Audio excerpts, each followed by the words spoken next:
सभी आत्माओं को प्रणाम। आज का विषय है ईश्वर के नाम पर महाझूठ। इंसान ही ईश्वर है और वह ईश्वर से बड़ा है। ईश्वर पृथ्वी पर अवतार लेते हैं जैसे शासक, साधु संत, पशु पक्षी, सांप, बानर, कुत्ता, सुअर इत्यादि के रूप में। ईश्वर जल, वायु, अग्नि, पृथ्वी, आकाश इत्यादि से प्रकट होते हैं।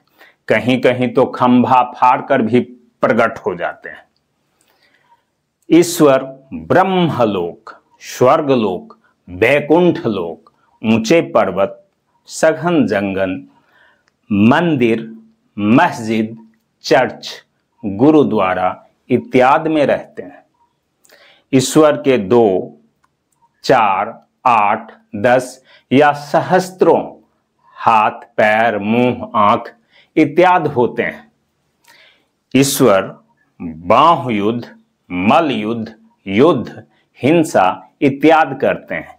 इसीलिए नाना प्रकार के अस्त्र शस्त्र रखते हैं।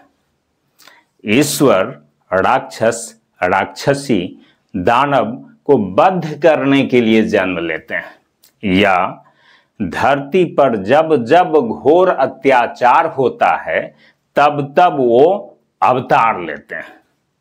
ईश्वर हरण, चीरहरण, अपहरण, बलात्कार इत्यादि को रोकने के लिए घटना स्थल पर तुरंत किसी न किसी रूप में प्रकट हो जाते हैं। ईश्वर अपने भक्तों की परीक्षा लेने के लिए साधु संत या भिखारी के भेष में धरती पर चले आते हैं।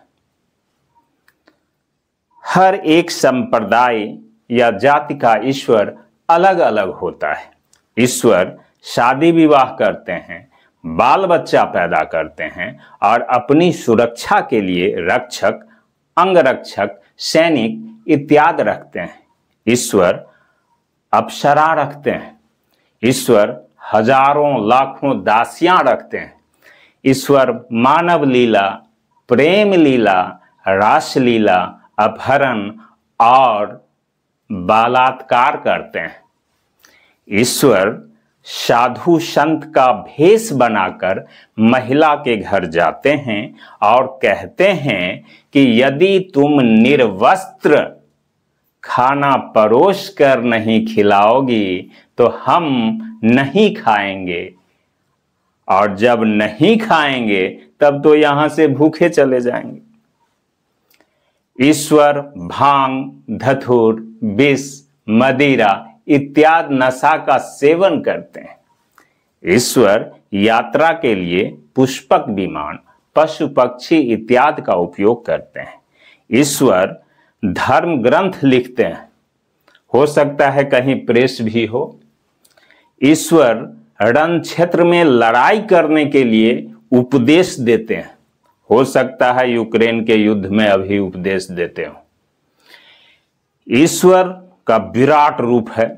ईश्वर अपने भक्तों के यहां नौकर बनकर काम करते हैं। ईश्वर अरबों हैं। ईश्वर वर्णशंकर होते हैं। गरीबी, बेरोजगारी, कुपोषण, भूखमरी, महंगाई, भ्रष्टाचार, आर्थिक विषमताएं, शोषण इत्यादि ईश्वर का देन है।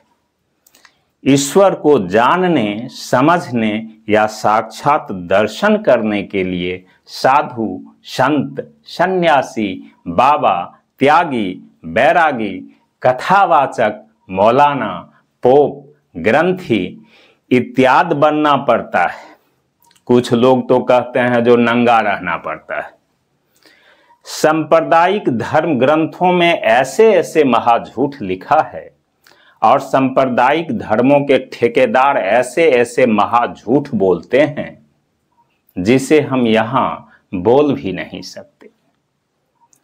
इसीलिए कहते हैं जो सत्य और इंसानियत बिल्कुल वेंटिलेटर पर है। इसे बचाने के लिए आप हमारे चैनल को सब्सक्राइब करें, लाइक करें, इस पर कमेंट करें और इसे शेयर करें। सबका कल्याण हो। बहुत बहुत धन्यवाद, बहुत बहुत धन्यवाद।